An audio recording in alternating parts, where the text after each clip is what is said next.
Welcome, horror fam, to HHN365, a Halloween Horror Nights podcast.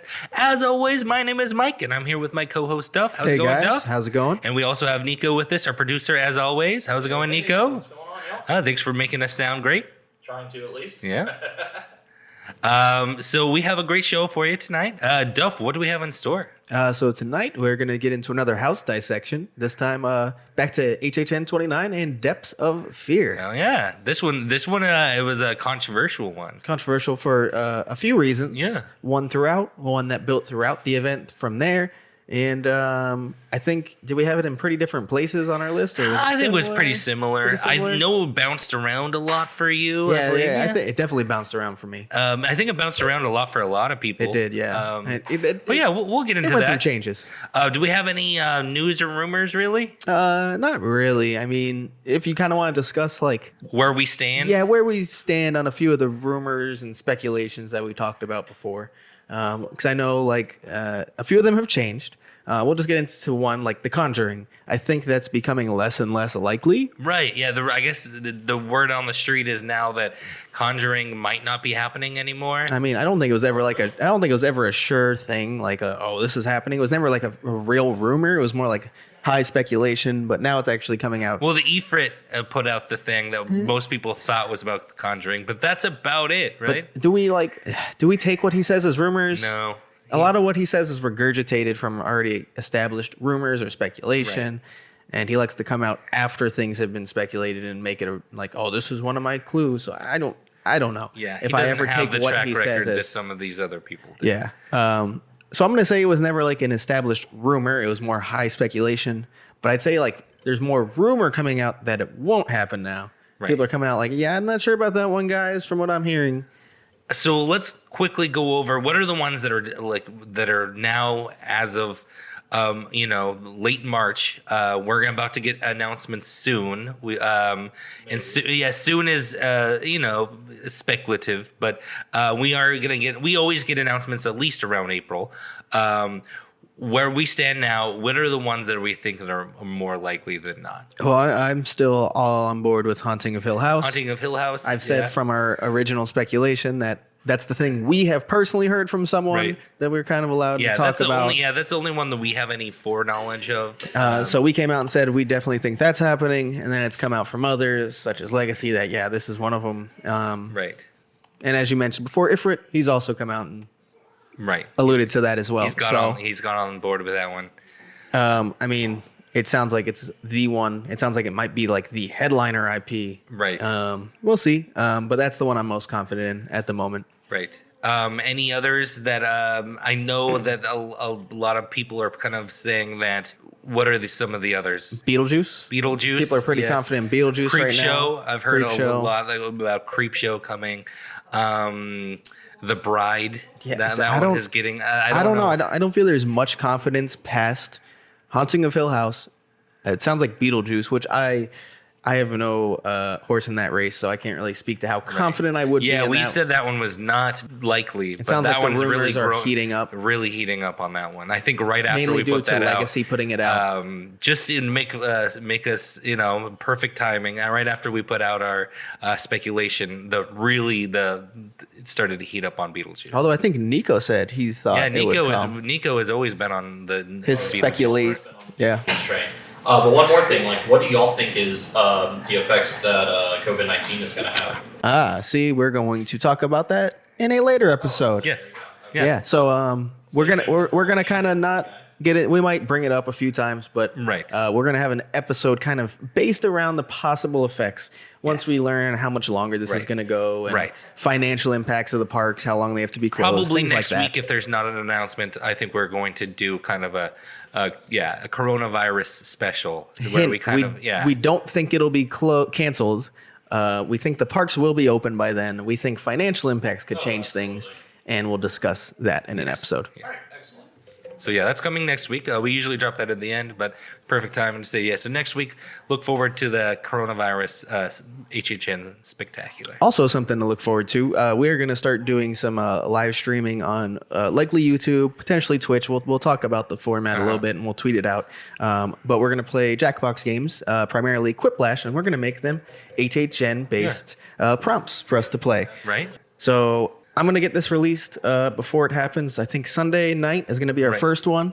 Yeah, so you might probably are listening this on Sunday. Yeah. Because this is probably going to come out late, maybe early Sunday morning. Yeah, I'm going to try to get this out Sunday morning. Well, maybe Sunday afternoon. We'll see. But before we do the stream, so if you're listening to this on Sunday, check our Twitter for the links. Right. So we're going to throw them out. March 22nd, 2020, around, I would say probably Eastern time, around 7 or 8 o'clock. We will put it out on Twitter and some of the Facebook groups that we are a part of and things like that. We're trying to get as many people involved. We'll kind of do rotating. Rotating through. So you'll definitely, if you join us, we'll definitely let you play around. Yeah. If you're a viewer, you can be involved and vote in the audience too. It's still fun, even if you're not actually participating, and you'll get your chance eventually. Yeah. Yeah, we even have a Discord set up, so if anybody wants to join while we play the games, y'all can just jump in right there. So that's coming, and we're going to do it throughout the whole quarantine period, and then maybe past then as well. Keep ourselves entertained a little bit. Right. Maybe make it a weekly thing. Yeah, and we'll try to, if we get bored of Quiplash, we might try to start thinking of other games that have already come. Yeah. Wheels are turning a little bit.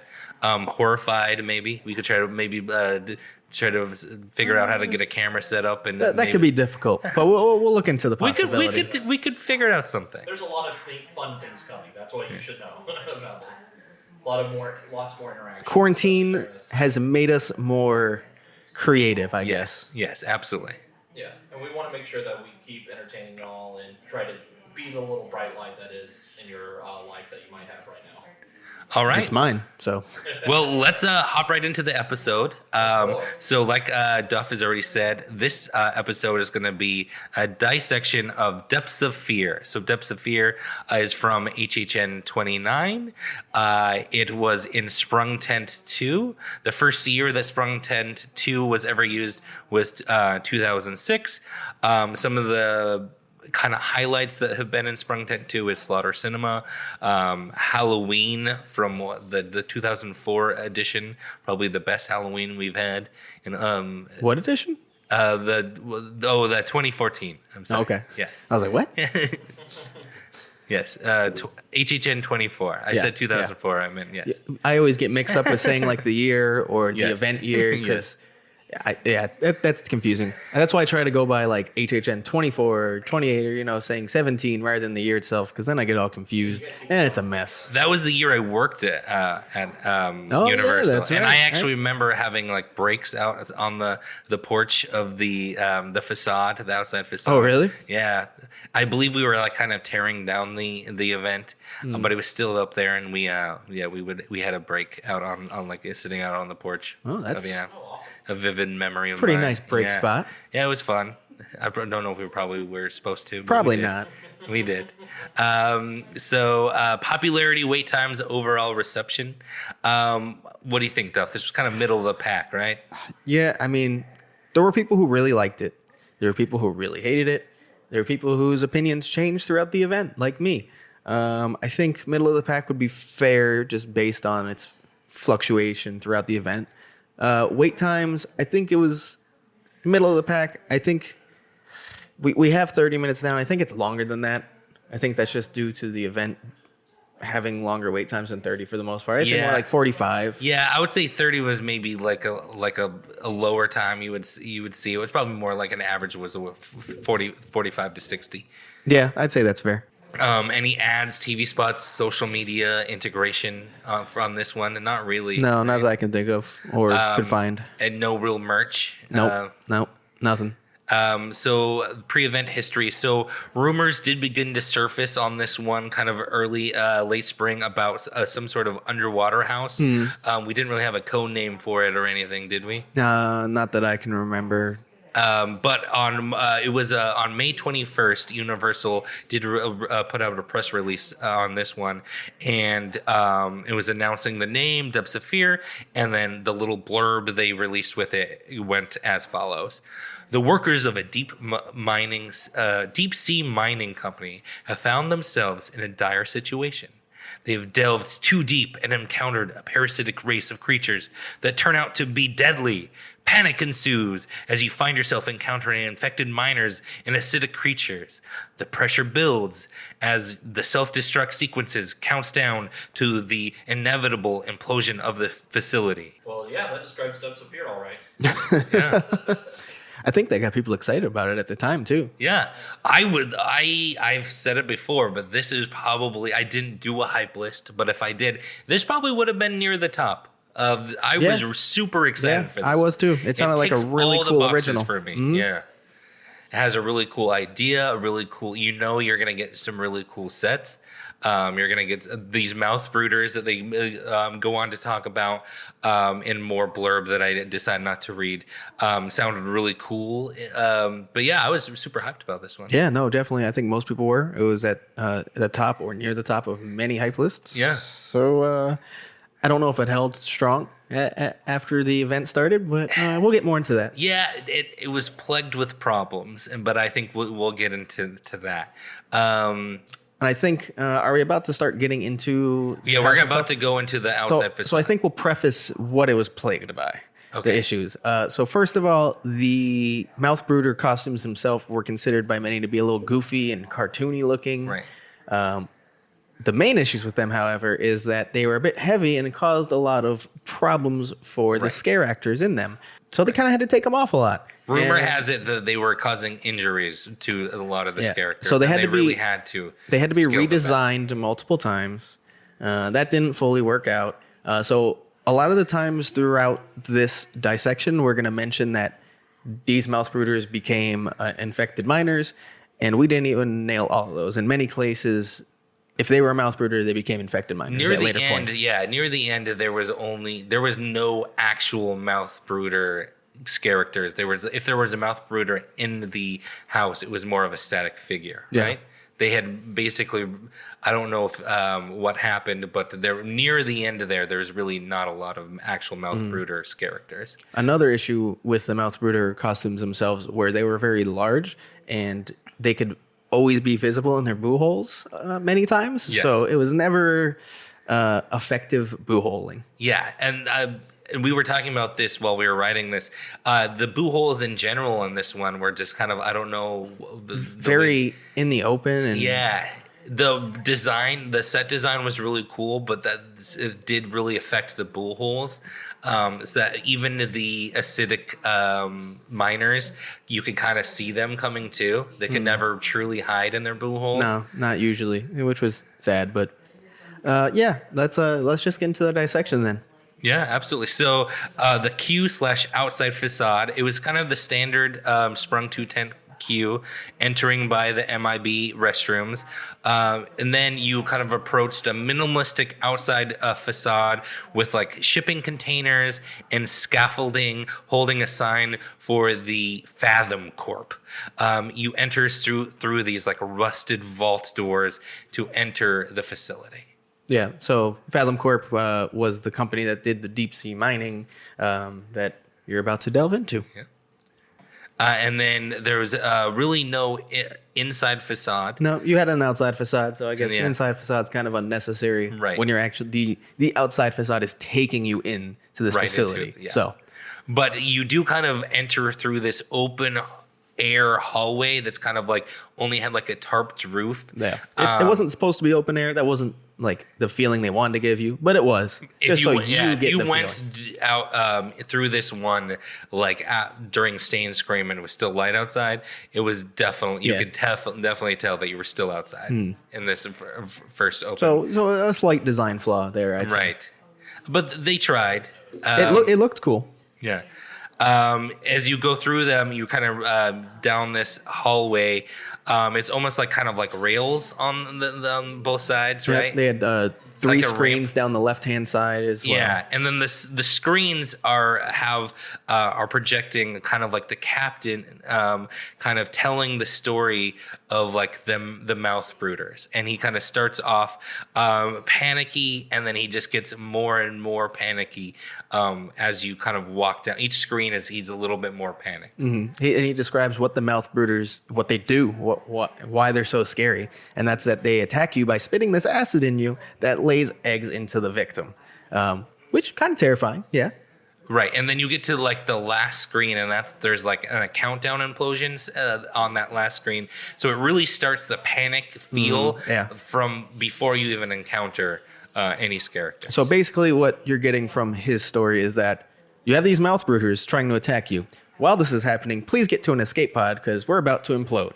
Right. So you got a lot of things to worry about here. Right. A really terrible time to go on a tour of Fathomcorp. Right, I know. Right? Why are we down there? I think it was one of the better plots. Oh, the plot's great. Yeah. There for like the way it sets it up for there, and that's why I really like Depths of Fear. Yeah. Oh yeah, Niko, you really enjoyed the house, didn't you? Yeah, I'm a big. Well, this is what in your top tier, right? Yeah, this is top tier for me. It's like this, Yeti, and Universal Monsters. I thought were top tier for me. Oh wow. Yeah. So I'm excited to meet them. I'm happy we got differing opinions on this one. So then you are led into a room with kind of flashing red lights. So now the alarm is really sounding, and it's kind of it's going to stay that loud flashing alarm for pretty much most of the house. Like they don't really tone that down too much. They're going to keep that theme that there's an implosion coming throughout the entire house. And they really utilize these like alarms, lights, and sirens for scares as well. Right. Which I think that while the boo holes weren't executed well throughout the house, this part was using the lighting effects very well.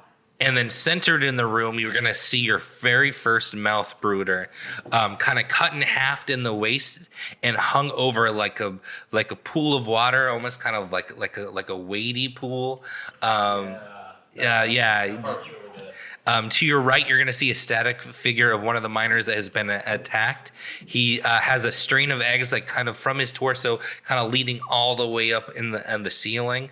If you stop there and looked at it, you could see just how much detail they really put into those eggs. They put a lot. Yeah, they did. Of they looked cool throughout the entire house too. Yeah, and then there is you kind of take a left into a tight corridor. There was a Mouthbrooder, and this is the first one that was definitely replaced by an infected miner early on-ish, like midway through. Once they realized that the costumes were hurting their cast, they did start really switching them out. And this is the one that, if you went, you may not even had a Mouthbrooder here, but there was. Early on, there was definitely a Mouthbrooder. Yeah, that's the case for a lot of these. Yeah, which we'll mention throughout. Like, this was replaced. And then on the right, there's like a baby Mouthbrooder, like a puppet, right? Yeah, like a hand puppet. Puppet, and he was there the whole time. Yeah, those weren't causing any injuries. No, luckily. they were not. The hand puppets. No. These damn hand puppets keep killing my fingers, man. The puppet union is really strong at Universal. Yeah, it's like the Central Florida Puppet Union. Is it? Yes, Wait, it actually that was a joke, but apparently. It's not a joke. It's one of those things that sounds like a joke, but it really isn't. The Central Florida Puppet Union. Well, think how much puppetry goes on. I mean, yeah, that's true. That's true. My heart goes out to them right now since they have to disinfect the inside of them now. Then you continue to wind through a tight corridor. There was a platform like a few feet high on your left, and there was a Mouthbrooder character on this platform that kind of leans out and kind of gets right into your face. Yeah, that was one of my favorite parts of the. Yeah, and then there's like a corpse of a miner like pinned to the wall next to him. Yeah, he was looking pretty beat up. And I think, depending on your timing, the purpose of this one might have been this miner's catching your attention because he's like dead center of the wall, just kind of pinned there. He's the first one you see. Yeah, so you're kind of like, what the hell? And then he would jump out. This Mouthbrooder came out, I think, pretty frequently, so the timing wouldn't always be great with that. But, still cool. As you wrapped through a tight walkway, you'll find a platform with a miner on his knees, and an infected miner kind of comes and shoves their full arm in the miner's mouth. Yeah, he went like elbow. Yeah, it's like further than elbow deep. And it was very theatrical. He kind of came out and like put on like a little show. Like he like came out and he's like, yeah. Like cocked his arm back as far as he could and just shoves it in. Right. Yeah. And he wasn't necessarily interacting with the guests walking through. He was kind of doing theatrically. Yeah.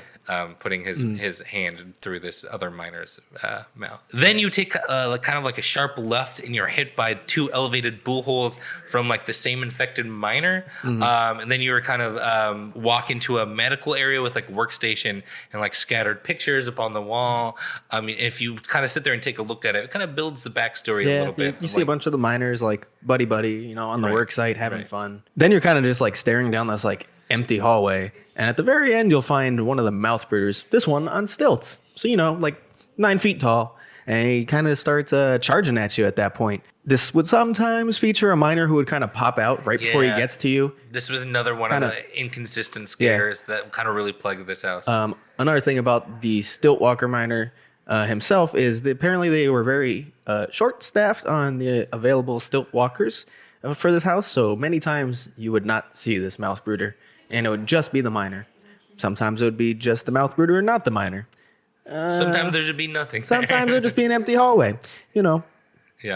I didn't realize how much like labor staffing goes into what scares you get and not. Yeah, it's crazy, isn't it? Oh, absolutely. I mean, think about it. They're only going to have so many Stiltwalkers in that role. And 1 or 2's missing, and you're done. From there, you kind of take a right and you encounter alarms going off with flashing lights. That is an area called kind of the tool bay. There's kind of like tools kind of along the walls. You stare down like a dead miner who appears to have his like face burned.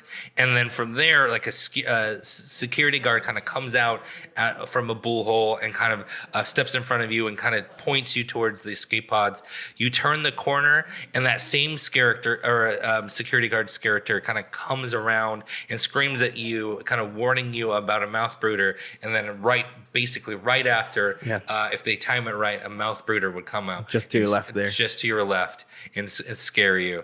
It was a really good kind of a pinball scare. Yeah, I thought it was a really good one. Yeah. He's kind of like, I don't remember if he says watch out, but he's coming out and basically being like, oh, watch out. And then to your left, Mouthbrooder pops up. The cool thing about this scare is in the Mouthbrooder, you get to finally see them spit the acid. Right. And that's water shooting across, which hits you as well. It squirts it, hits like the security guard's face. Yep. And then it kind of also hits you. You go through those. Cool effect. Yeah, very cool effect.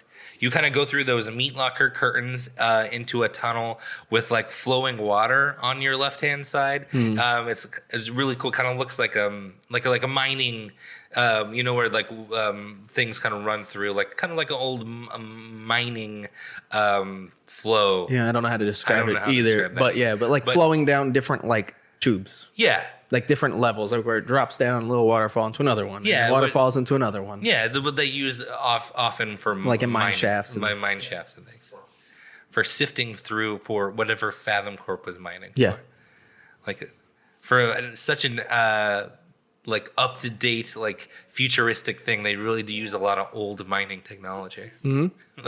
I don't know if that's because they couldn't think of what future mining is, but yeah, It's what we think of mining, so it worked well. Yeah. Then from there, there was a kind of in that same hallway, there's a Mouthbrooder that kind of comes out from the boo hole to the right. Mm-hmm. This later is definitely replaced by a miner. Yep. At the end of the hall, you'll find a miner at the base of a kind of a ladder chute with flashing light alarms, revealing that his face has been completely like melted off. Yeah, he's just kind of hanging off the ladder. Very gory. He's disgusting. Yeah, we won't spoil our gore rating yet, but this one was definitely leaned into the to the gore, especially for this year. Yeah, for this year, it was one of the top kind of gory houses. Around the corner there, to the right, there's kind of a dropping panel revealing a Mouthbrooder, kind of like one of those dropping effects. That was removed later on, but early on that was definitely there. You enter a room with portholes throughout, giving an appearance of being underwater. The portholes kind of like had screens, right? So yeah, it was just like like screens, like sometimes infected miners, sometimes regular miners, Yeah. being trapped outside, Yeah. like TV screens. Right. Really cool technology. Kind of a technology. Yeah, it looked thing. good. It did. It looked really cool. From there, like a baby mouth brooder jumps out to your right. There is an elevated stage area with like loose electrical cables kind of sparking. On the elevated area, there's also a corpse kind of upper half hanging from the ladder chute. There's another corpse above on this catwalk, kind of like a catwalk area. A woman in a diver suit. Well, before we get to that point, I did about that room. One of the coolest rooms in the entire house. Definitely. The electrical cables hanging down and the noises they were making and the way they were kind of shaking and lighting. Like people would walk through that house completely ducking away from it, terrified that they were going to get electrocuted. It was really cool. And it it had a pretty nice scale to it. It was really tall. It had like the catwalk that was already above an elevated area in the first place. The portholes made it feel like there was more depth to it. It was just a really well executed room. Although no scare, which I'm okay with, since the electrocution like factor to it was already doing that on its own. From there, there's like a woman in like a bright yellow jumpsuit, like in a diver suit, who comes around the corner and says, "Get to the escape pods. I'll cover you." Yeah. So this one was kind of one of the controversial pieces because it was clear that they were trying to get like some eye candy, you'd say, in there. So there's not a lot of eye candy in this. It's not like this was a hot house necessarily, right? So, yeah, they were but just then all of a sudden they in. have one character who's clearly in a very tight costume that doesn't really fit. The top's kind of the top was low cut, and open. One of the characters was very busty. Yeah, she was definitely cast on purpose. She's like completely unwounded. Right. Looks. It was jarring. Yeah. Kind of. That, like, she's all kind of of a sudden, like the hero that just jumps down, like, I'm here. Right. We didn't establish this character before. Very Baywatchy. Right. If she was established in, like maybe some of the screens when you're first walking in, or you see her throughout the house, like you greets you at the front, and then she says, "I'll go forward," and then you like see her throughout the house. It would be one thing, but it was just like this one character just once. It didn't really fit. There's nothing wrong with adding that factor to a house, but this just felt very jammed in. Like, what can we put here? Oh yeah, let's put this attractive woman who we try to I don't know, take advantage of her looks. Right. Do you think we're gonna see those types of elements always, or do you think they're going to learn their lesson that those types of things are kind of not really going to fly anymore? I don't think it's uncommon, but usually it's done with a better taste. Yeah. I think this one in particular just felt super jammed in because just the fact that everyone in this house had been like bleeding and had cuts, and she's just perfectly clean, and she's just in a diver's suit, and it was weird. Didn't make sense. I mean, yeah, it's always been an element of HHN, but I just think like maybe that time has passed, you know? Yeah. Now Niko, I think, enjoyed this part because it felt like it meets his hot house needs. I mean, yeah, I really did enjoy that part. It really did feel like some sort of a 70s exploitation film sort of thing, you know? Oh, yeah. Yeah. See, I think the girl fits because it fits the campiness factor of Depths of Fear. I really think Depths of Fear was set out to be like a campy style house, like a much better version of like Killer Clowns. So that's where I really see that the girl does fit in there at the end, even though I know she is a little scantily dressed. See, I did like this part. I didn't get a super campy feel out of this house. Did you, Mike? I feel like that wasn't the first intention, but then once the Mouthbrooders kind of landed that way, I think they kind of leaned into the curve a little bit. Like, yeah, no, it's campy, you know, like. Yeah, I mean, I see where you're coming from. I think the Mouthbrooder design on its own just kind of maybe implied, like, hey, look at this campiness, but I don't think the plot or the design of the house came off campy at all. Just simply the Mouthbrooders would make you feel that way, and I don't think they wanted it to feel that way. None of the other all. design, other than the Mouthbrooders and maybe this diver, had that 70s exploitative film vibe, in my opinion. No. And that's why I think she felt very shoehorned in. Yeah. And then we finally get into the room where you're going to find the escape pods. We've made it. You're where you want to be. You aren't dead yet. Mouthbrooders haven't got you. Let's hop in one and get out of here, right?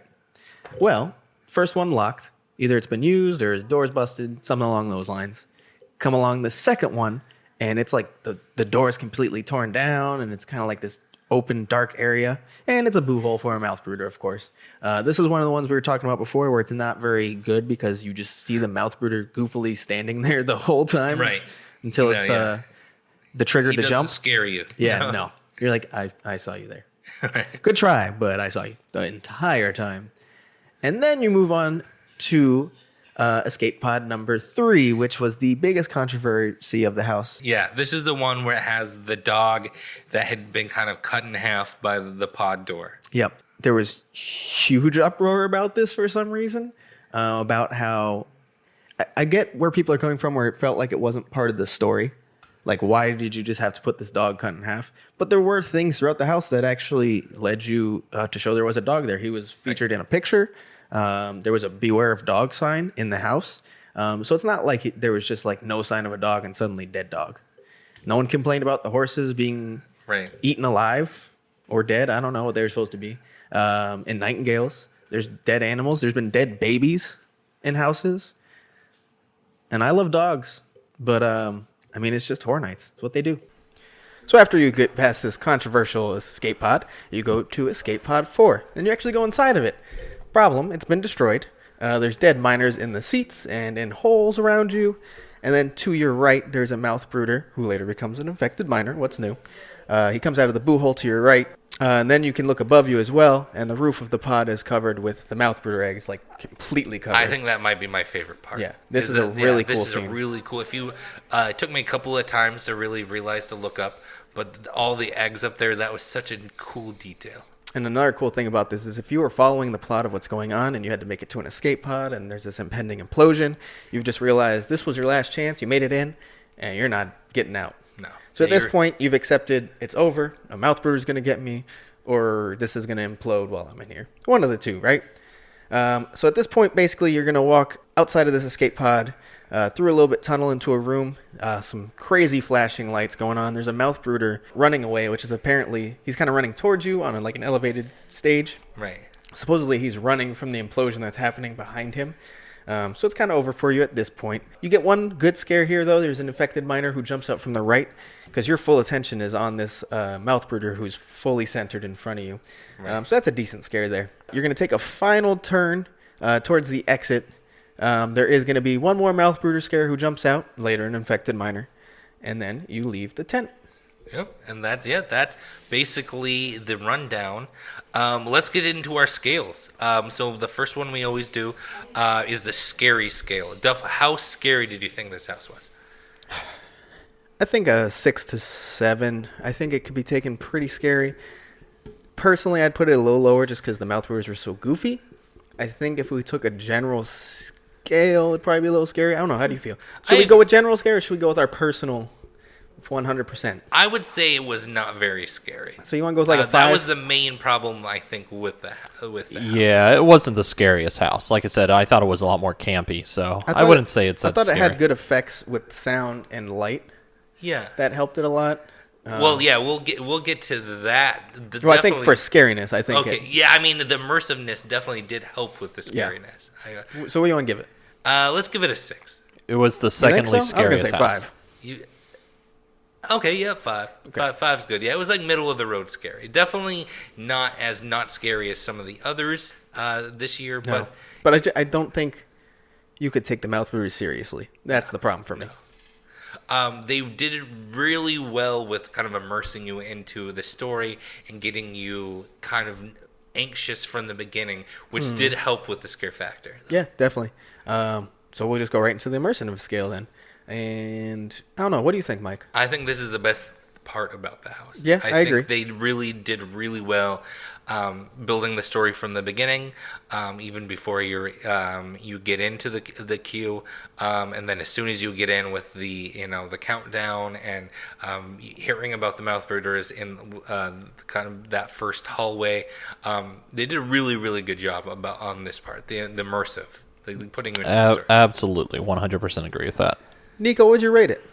Immersive level, probably about like an 8 or a 9. To be honest with you, yeah. Yeah, Mike. I would say maybe like a 7 or an 8. I would say it was definitely high up there. Maybe not quite the same level as I'd be immersiveness as comfortable- like Yeti, but No, I think so. Yeti won our immersive house it of did. the year, right? I'd be comfortable splitting down the middle and going 7.5. Yeah. Yeah, 7.5, that sounds good. perfect. All right. What about the fun factor? Duff, do you find this one was overtly fun? I enjoyed it. This is what I consider fun. But do you think the general public really found this one a fun house to walk through? General public, mid pack. We don't really have to worry about the general public. What do we think about it? I think we're kind of on different. We are. Sides of this? We're on. I consider this like a 7 or an 8. This I is would one of say my fun ones to walk through. I'm closer to a 6. Okay. Yeah. So then we maybe split the difference and call it like a 7? We could do that. On the yeah. fun factor? So we'll call it a 7. Okay. The hotness factor. We kind of went over this one, kind of discussed it. There was that one element that was kind of thrown in there. Didn't really, wasn't throughout the house. Didn't really fit the theme. What do we call this one? The hotness factor. I mean, they clearly tried because they very overtly shoved it in. You have to give it something, like a 2.5. Yeah, I would say like 2.5. Just because it's not really part of the house at all, except this one piece. But they really tried. It's no in from this one dusk till piece, dawn or anything. No. But they clearly made the effort to do it right there. So we'll add it in. Yeah. 2.5. Yeah, Cool. this is a 2.5. On the gore factor, where do you think this one lands? Higher, just because there is a lot of severed bodies, a lot of infection, a lot of gruesome fates for the miners. This and Nightingales and Corpses were kind of the 3 gory houses of this year. There wasn't a ton of gore in any of the others. Yeti, a little bit, but not as much. Yeah, I think for this year it was high. Overall, it's not too high. Probably around a 6.5, 7, I'd say. Yeah, I would call it. Yeah, for this year, I would say it's about as high as it got. Yeah. But in general, it was no. As far as the legacy goes, it was no saws and steam. Right? Maybe a 7. Yeah, We'll say a 7. That's fair. And then our last is kind of the legacy prediction. So, how much is this going to kind of be remembered in the minds of the HHN fandom? Pretty low, I think. Yeah. I don't think this is the one people are going to remember. They might remember like the issues it had potentially, but even then, I don't think enough. Yeah. I don't think enough to like write it into HHN lore. I think the Mouthbrooders were interesting enough to definitely be remembered, but I don't think it's gonna be. I don't think you're gonna. It's not gonna be fondly remembered. No, it's not gonna be one of those where people are clamoring for a Depths of Fear sequel. We'll probably see Fathomcorp a bit again, or like an advertisement it's for possible. it somewhere. Yeah, you can I think see we'll see Fathomcorp that involved. Yeah, but I don't know about I still that. don't think its legacy is high. I think our legacy score is gonna be pretty low. I was thinking probably like a 3, 4. Yeah, I would consider it probably a 3. It's probably going to be kind of lost. It's one of those that I think people who nerd about HHN will definitely remember it fondly. They'll remember it for its issues more than anything. Well, I'd say there's definitely going to be a group of people who remember this one. I think the HHN hardcore fans are going to remember those Mouthbrooder costumes were a mess. Yeah. They were a little goofy. And I think that's going to be my main memory of the house probably. 10 years down the road, I'm going to be like, I don't remember too much about the house, but I do remember all those issues that happened with the house. Right. All right. Well, that's the dissection of Depths of Fear. That was a fun one. Yeah, I enjoyed that. I might have enjoyed it more than the actual house. Yeah. Ooh. We have... Ouch. We have more coming down the pike. We also might even have some kind of like the one we did with Hunter, where... Guest choice, yeah. Yep. I enjoyed that. That's cool. Yeah. Because they were going to get some that we would not expect to do ever. All right. Well, thank you so much for listening. Next week, like we said, unless there's some sort of announcement or anything, next year I think we're going to have a show kind of about like where we stand now is how Corona going to affect HHN. What we think is going to happen. Right. And no, we don't think it's going to get canceled. Yeah, we'll say that outright. It will not get canceled. It will not get canceled. Budgets but could change. Things could change. We'll see. We're going to kind of discuss how coronavirus could, and that's kind of what we're going to discuss next week, barring any big announcements. Yeah, which, well, if there's none, we'll talk about what we think about announcements possibly too. So take us out, Mike. All right. Well, I also wanted to announce again, so when you're listening to this, probably today, later tonight, we are going to be putting out a link on Twitter for YouTube of we're going to be playing Quiplash together. So please come. That will have a lot of fun. That'll be fun to do. And if you missed the one on March 22nd, we will continue to do. We're going to keep doing them. Don't worry. Yeah. So yeah, if you have listened to this later and this has already happened, definitely join us for future ones. All right. Well, thank you so much for listening, and we'll see you in the streets.